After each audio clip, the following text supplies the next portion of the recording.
A guerra dos streamings realmente chegou ao fim, porque a gente tem a Netflix como a grande vencedora. Não só a Netflix venceu, como todas as outras plataformas decidiram copiar o modelo de negócios da Netflix. O Disney Plus se fundiu com o Star Plus para ter o novo Disney Plus tal e como nós conhecemos. O Max agora é o resultado da fusão do HBO Max com o Discovery Plus. Em comum, essas duas plataformas decidiram cobrar mensalidades mais caras, decidiram oferecer os planos com publicidade, os planos com anúncios, decidiu acabar com as divisões de contas, com o compartilhamento de senhas. Tudo isso foi o que a Netflix fez para vencer a batalha dos streamings. E a gente tem um grande perdedor nesse processo. A gente tem o grande derrotado, quem tem que pagar a conta por tudo isso. Aquele que prometeram tanta coisa e que não foi cumprida e que agora tem que fazer rodízio de plataforma para poder consumir o conteúdo. Isso mesmo, na guerra dos streamings, quem perdeu foi eu, foi você, todos nós perdemos com isso. Eu sou Eduardo Moreira, esse é o TargetHD.net, um blog especializado nos principais temas do mundo tech. Se você gostar do que vai ver nesse vídeo, se inscreva nesse canal, dê o like para o YouTube perceber que esse conteúdo foi relevante para você e pode ser relevante para outras pessoas. Clique na sineta para receber as notificações de novos vídeos e compartilhe esse conteúdo com parentes e amigos que curtem o mundo da tecnologia e com aquelas pessoas que consomem conteúdos de streaming, mas que não estão mais aguentando pagar a conta. O tema streaming é um dos que mais dá audiência para esse canal, então é inevitável ter essa conversa, porque com tudo que aconteceu nos streamings, nós perdemos. Lembra quando a Netflix publicou aquela postagem no Twitter com o Love is Sharing, referente ao compartilhamento de contas? Dá para dizer que foi naquele dia que nós começamos a perder como coletivo dentro da batalha dos streamings. Aquele foi um ponto de inflexão e sou até irônico falar sobre isso agora, porque foi o ponto de inflexão de toda a discussão de onde estávamos nos serviços de streaming e para onde iríamos. Outras plataformas já flertavam com a possibilidade de acabar com o compartilhamento de senhas e a Netflix estava dando uma de ousada e debochada, dizendo que compartilhar senha era sinal de amor. Logo a Netflix. Logo a dona Netflix, que foi a primeira das grandes plataformas que não só decidiu acabar com isso, como tomou as outras medidas que todas as outras decidiram seguir, aquelas que eu falei no começo do vídeo. Mas não foi só isso. Não foi apenas o fim do compartilhamento de senhas que determinou a derrota do usuário nessa guerra dos streamers. A gente tem outros fatores, atitudes e elementos que as plataformas tomaram para deixar a nossa vida um pouco mais complicada. Por exemplo, o desaparecimento de conteúdos das plataformas. A gente levou um tempo para entender que nós, usuários, não éramos mais proprietários de absolutamente nada que estava na plataforma. Nós perdemos o direito de propriedade quando abrimos mão do direito de comprar esse conteúdo em formato físico. E vários colecionadores nos avisaram que isso iria acontecer. Pois bem, para piorar a situação, além do fato da gente não ser dono de absolutamente nada, a gente também não tem controle sobre o gerenciamento ou a curadoria desse conteúdo, porque a qualquer momento uma série, um filme pode desaparecer de qualquer plataforma, não importa quando, como ou porquê. Tudo fica a critério dos executivos que pensam: bom, se uma série que é muito ruim, como Willow no Disney Plus, não dá audiência, fica mais barato para a gente retirar a série do ar, porque a gente não tem que ficar pagando direito sobre o residual de reprodução dessas séries. Nem o direito residual, nem os direitos de uso de imagem e nem todas as obrigações que a plataforma tem por apenas disponibilizar aquele conteúdo para os seus assinantes, independentemente se esse conteúdo é visualizado ou não.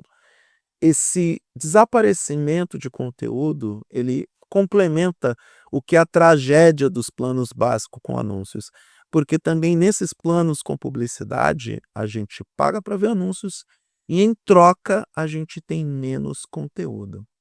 Um exemplo básico e raso que talvez ninguém tenha prestado atenção. Para quem assinar o básico com anúncios da Netflix, onde está House of Cards? Sim, porque essa é uma das séries que não está disponível para os assinantes desse plano e apenas para os planos mais altos. Então, quando a gente olha para tudo o que aconteceu depois dessa infeliz publicação da Netflix do Love Sharing, a gente tem a clara impressão que foi aquela mensagem, foi o compartilhamento daquele deboche, daquela opinião, que fez com que a gente começasse a perder no streaming como um todo. A matemática, meus amigos, é implacável e as contas no serviço de streaming não estão fechando, nem para as plataformas, nem para os usuários. Para começo de conversa, quando uma plataforma decide lançar o plano básico com anúncios, ela está agindo como se fosse um grande sistema de TV paga ou TV a cabo, como queira. Porque no começo, década de 90, quando a gente assinava a TV por assinatura e recebia os canais no pacote, pacotes caros, por sinal, era muito caro o serviço de TV por assinatura desde o começo no Brasil, enquanto que nos Estados Unidos era algo que se popularizou até mesmo pela demanda e pela expansão de estrutura. Mas quando a gente recebia os canais lá na década de 90, pouquíssimos desses canais tinham publicidade paga. Só que o tempo foi passando, o serviço foi se expandindo, até mesmo o aspecto comercial para explorar a TV por assinatura da forma correta fez com que os canais começassem a veicular as propagandas dos mais diversos tipos. E aí a gente começou a pagar para ver publicidade, algo que, coincidência ou não, as plataformas de streaming prometeram também que isso não aconteceria e passou a acontecer. Em alguns casos, de forma até inescrupulosa, porque muita gente reclama que o Max exibe muita publicidade dentro dos seus conteúdos, que a Netflix também tem uma publicidade em excesso, se bem que a Netflix tem um sistema de compensação. Se você fica mais de 15 ou 20 minutos assistindo aquele conteúdo, a publicidade vai diminuindo, porque o watch time parece ser uma moeda de troca para você não ver tanta publicidade assim na plataforma líder do mercado. E no caso da Globoplay, eles simplesmente socaram a publicidade dentro dos planos, e isso sem aviso prévio. A gente simplesmente começou a ver anúncios comerciais enquanto assistia a alguns conteúdos disponíveis na plataforma da Globo. E hoje a gente vê que tem muitos usuários, muitos mesmo, que até que se acostumaram com essa história de ver publicidade, mas estão indo para uma outra vertente, que é o consumo de canais fast, que são aqueles canais que exibem a propaganda, que exibem a publicidade, mas não cobram absolutamente nada por isso. Esse modelo de negócios está ficando cada vez mais popular. Vídeo Pluto TV, Mercado Play e outras plataformas que apostaram nisso. O próprio LG Channels, Samsung TV Channels, todos eles contam com canais fast ou baseiam seu negócio na televisão sem cobrança, sem qualquer tipo de mensalidade atrelada, mas com a propaganda que é exibida de tempos em tempos. Com o passar do tempo, esse vai ser o modelo de negócio padrão. Não dá para cravar que o usuário comum vai ficar aceitando pagar publicidade para ter o serviço de TV paga. Foi por isso que a TV por assinatura foi esvaziada. Parece que o streaming não aprendeu nada. E a conta realmente não está fechando. A matemática é bem diferente da teoria que os executivos das plataformas de streaming decidiram estabelecer para todo mundo. Temos dois indícios claros de que a conta não está fechando para as plataformas de streaming. O primeiro é esse festival de bundles com serviços que antes eram de TV por assinatura, mas que, em nome da sobrevivência e até mesmo para a adaptação da oferta desse conteúdo para os novos públicos, estão todos indo para o IPTV. Hoje a gente tem com muito mais facilidade o IPTV oficial, como o Claro TV+, o Sky+, e outros serviços que oferecem o serviço de TV por assinatura, a experiência da TV por assinatura, mas através de uma transmissão via internet. E as duas, Claro TV+, e Sky+, contam hoje com super bundles com plataformas de streaming, o que significa que tanto a TV paga quanto o streaming tiveram que se adaptar para juntas dividirem o bolo do que achar que independentes elas poderiam segurar a audiência e segurar os assinantes. Isso não está acontecendo para nenhuma das duas pontas. Aliás, o Super Bundle também serve para atrelar aquele usuário àquela plataforma de streaming, evitando o tal do rodízio de serviços que muitos usuários estavam fazendo. Eu mesmo gravei um vídeo falando sobre isso no ano passado, e isso é de conhecimento comum e agora é de conhecimento das plataformas também. Os usuários estão optando em trocar de plataforma de streaming a cada mês para obter não só variedade de programação, como também maior economia, porque é difícil pagar a vários serviços ao mesmo tempo. A conta ficou simplesmente insustentável, principalmente depois do fim da divisão de contas entre as plataformas. Então, nesse caso, está todo mundo engolindo o orgulho e todas estão se unindo para poder se manter no jogo e para poder se manter sustentáveis. A segunda característica, ou o segundo indício de que a conta não fecha, está na redução das superproduções dentro das plataformas. Eu digo que o Apple TV Plus vai ter muitas dificuldades em manter o seu modelo de negócio, porque são séries de qualidade, são séries caras e são séries que estão exclusivas no Apple TV Plus. E o que é pior, durante muito tempo, o próprio Apple TV Plus foi exclusivo dos serviços da Apple, dos dispositivos, das plataformas, do iPhone, iPad, do Apple TV. Durante muito tempo, a Apple apostou no seu jardim morado e depois de perder muito dinheiro e chegar no prejuízo de US$ 1 bilhão por ano com o Apple TV Plus, é que a gigante de Cupertino entendeu que tinha que repartir o bolo, que tinha que buscar outros mercados, que tinha que se curvar para a maior plataforma móvel do mundo, que é o Android. Outro exemplo dessa gastança desenfreada que os executivos das plataformas de streaming não entenderam que a conta não ia fechar, é na série do Senhor dos Anéis lá no Prime Video. É uma série bilionária que, para haver uma recuperação desse investimento, o Prime Video, de acordo com as contas que fizeram, teria que ter no Brasil, só no Brasil, 279 milhões de novos contratos. Isso mesmo que você ouviu. Muito mais do que a própria população brasileira. Nos Estados Unidos, o Prime Video deveria adicionar, ou precisaria adicionar, 50 milhões de novos assinantes para ter a conta do Senhor dos Anéis devidamente paga. Isso para não dar prejuízo. Então eu fico me perguntando, até quando as plataformas vão ficar insistindo em indiscutivelmente séries de qualidade, mas questionável o investimento, porque são séries muito caras para plataformas que não vão dar esse retorno comercial apenas então somente para pagar essas séries ou pagar os custos de produção. É óbvio que nessa conta a gente tem que levar em consideração que a gente tem os planos com publicidade no Prime Video e em outras plataformas. Uma possível redistribuição dos direitos de transmissão depois de um determinado período. A gente muito provavelmente vai começar a ver as séries do Apple TV Plus e Senhor dos Anéis do Prime Video em outras mídias, talvez não em outras plataformas, porque muito provavelmente esses serviços não vão querer fazer concorrência para eles mesmos. Mas é quase certo que em outras mídias essas séries vão aparecer. Se eu não me engano, o Senhor dos Anéis já foi exibido em canal aberto ou canal a cabo aqui no Brasil. Então, a tendência vai ser ou de novo dividir para conquistar, porque financeiramente falando, são séries que vão dar prejuízo para as plataformas. Já estão dando, de novo, Apple TV Plus perde por ano US$ 1 bilhão.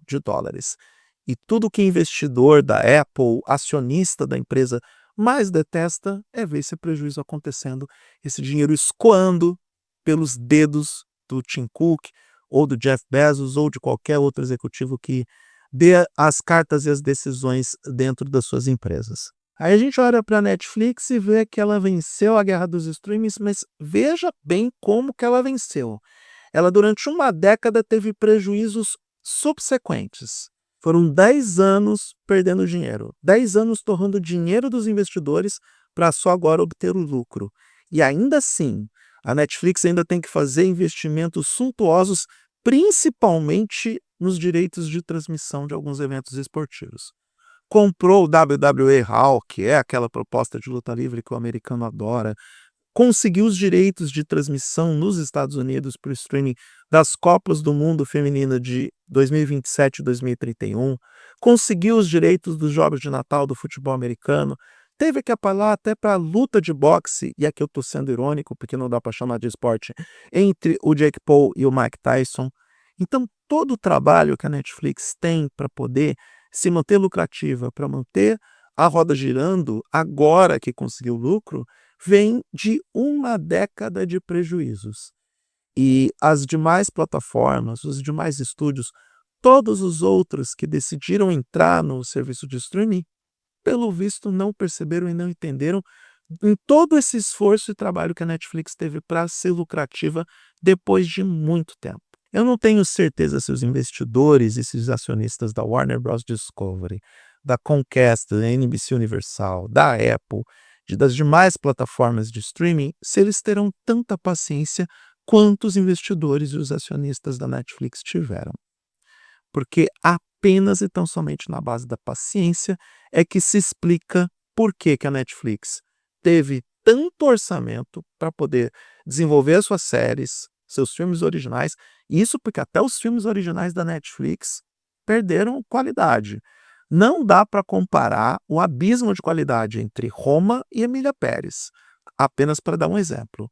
Se bem que, por outro lado, a mesma Netflix entendeu que boa parte dos seus assinantes gostam daqueles filmes de qualidade duvidosa, principalmente aqueles que passam durante o Natal, aquelas comédias românticas que não têm roteiro e no final tudo dá certo.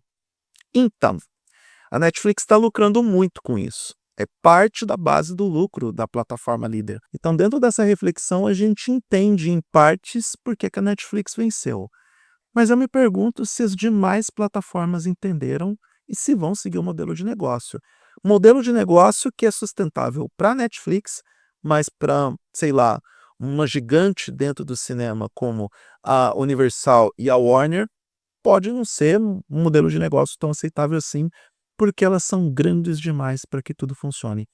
A Disney está tentando seguir o modelo de negócio da Netflix, mas também não está rolando. Ela vai ter que buscar outras estratégias e vai ter que diversificar dentro do próprio streaming. Por isso, plano com anúncios, plano com Disney Plus Premium, com eventos esportivos exclusivos, com todos os canais da ESPN. E com tudo isso, quem perde é o assinante, que paga cada vez mais caro para ter aquela qualidade de serviço que no passado se pagava uma mensalidade bem mais baixa. E é óbvio que toda essa crise no streaming iria atingir o Brasil de alguma forma, e a grande prejudicada é a Globoplay. Na verdade, a Globoplay é uma pedra no sapato da Globo, porque não dá lucro. Sim, a Globoplay mais perde dinheiro do que ganha.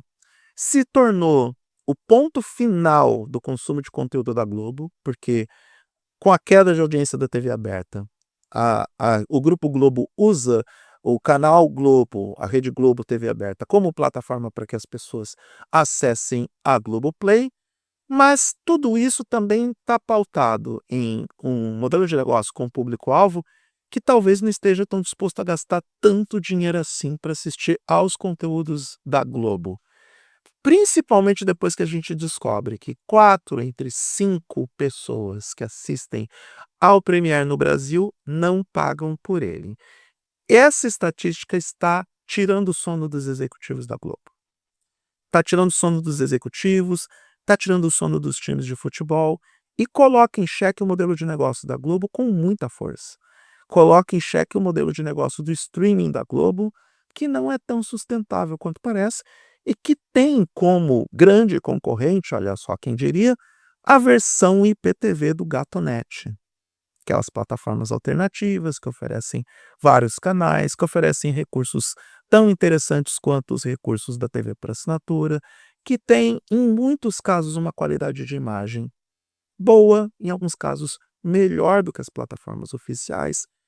E no caso do Premiere, eu já gravei um vídeo sobre isso também, beira a ironia, porque Foi o mesmo Premiere que há 10 anos atrás cobrava R$ 79,90 mensais, R$ 89,90, R$ 109,90 mensais pela oferta dos jogos de futebol. E era uma plataforma muito melhor, oferecia mais campeonatos, tinha mais jogos. Agora o Premiere está defasado, degradado e mesmo num preço de R$ 1 por dia, não consegue se vender porque os assinantes, os usuários brasileiros, decidiram abraçar os métodos alternativos com toda a força. Mesmo com o Premiere custando R$ 30 por mês, ele não se vende. E isso é apenas um exemplo, um recorte de narrativa para mostrar como que a crise de streaming está séria no Brasil. Quem sabe algumas outras propostas que decidiram lançar canais FAST estão mais lucrativas ou estão mais rentáveis por conta da veiculação de publicidade durante os conteúdos. E até nisso o Globoplay meio que deu uma atrasada na própria vida e acabou prejudicando o assinante, porque, de novo, quando a gente se deu conta, já estava lá a publicidade, mesmo nos planos pagos, sem aviso prévio, sem perguntar para a gente se a gente queria ou não, e sem oferecer alternativas, pelo menos no primeiro momento. Só depois que veio o plano Globoplay Premium, que não tem publicidade e ainda assim num preço muito mais caro. Então, olha só, a gente saiu perdendo, com toda certeza, mas as plataformas de streaming também perdem. Sem o assinante, sem o usuário, elas vão seguir perdendo. E vai ser um buraco cada vez mais embaixo, pode ter certeza disso. É óbvio que o futuro do streaming é incerto no mundo inteiro. O David Zaslav, o CEO da Warner Bros. Discovery, está apostando no Harry Potter para poder recuperar o engajamento no Max. O Disney Plus retirou todos os seus canais lineares da TV paga, com exceção dos canais ESPN, para focar tudo no streaming, para ver se aumenta o engajamento e a audiência da plataforma. A Paramount Plus está à venda e todo mundo sabe disso. A gente tem Sony, Skydance, Apollo Global Management, todas interessadas na Paramount, e o serviço não se sustenta por si só. E a única que venceu foi a Netflix. A única que venceu, e nesse bolo todo, com tudo isso que a gente falou nesse vídeo, nós perdemos. Nós como assinantes, nós como consumidores de conteúdo, nós como pagantes desses serviços. É inacreditável como esses serviços, que prometeram um modelo de negócio diferenciado, que quase prometeram um oásis quando disseram que ia acabar com o serviço de assinatura ou de TV por assinatura tal e como conhecemos, elas agora viram as costas para os usuários e ao mesmo tempo não sabem o que fazer para transformar esses serviços em rentáveis. O que é positivo nessa história toda, se é que dá para dizer que é positivo mesmo, é que a tecnologia está aí e que, de forma irônica, a mesma tecnologia acabou obliterando aquilo que era o top de tecnologia, que eram os serviços de streaming. A gente sabe muito bem que os métodos alternativos se valeram das estratégias de compartilhamento de conteúdo e das soluções oferecidas ao longo da história para que os usuários continuassem a compartilhar e consumir conteúdo em larga escala. Essa mesma tecnologia está sendo agora a grande pedra do sapato da tecnologia de streaming, que durante alguns anos fez com que muita gente desistisse de, sei lá, consumir conteúdo através da internet via download, que até mesmo que deixasse de assinar esses serviços de IPTV alternativos. Muita gente voltou para o IPTV alternativo. Muita gente está abandonando o streaming porque o IPTV alternativo está oferecendo uma melhor alternativa. YouTube, eu não estou recomendando que os assinantes, que os usuários, deixem suas plataformas de streaming para consumir o Gatonete, o IPTV pirata. Não estou apoiando isso, só estou relatando os fatos. Eu tenho que falar isso porque o algoritmo do YouTube é neurastênico e pode reduzir a visibilidade desse vídeo por conta de algo que eu falei. Mas é um fato consumado. O streaming está perdendo para ele mesmo. O streaming está perdendo pelas mesmas práticas ou práticas muito semelhantes que a TV por assinatura adotou e olha só que coisa, TV por assinatura, TV paga tal e como conhecemos está quase em extinção. Nós, usuários, assinantes, nós perdemos sim, mas testemunhar o streaming sofrendo para sobreviver nos dá esse ponto de reflexão. Nós, usuários, nós caímos, nós perdemos, mas nós estamos arrastando as plataformas junto. Ou as plataformas mudam sua perspectiva, entregam aquilo que os usuários querem, ou elas vão todas de arrasta para cima com o passar do tempo. Vão cair uma a uma. Tenho dúvidas se a Paramount vai ser mesmo a primeira a desaparecer. Fica a dica.